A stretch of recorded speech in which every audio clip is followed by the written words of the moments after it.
मातृकुक्षौ स्थितं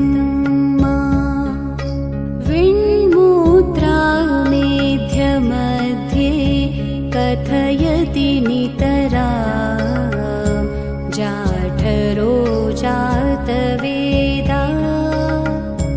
यद्यद्वै तत्र दुःखं व्यथयति नितरां शक्यते केन वक्तुं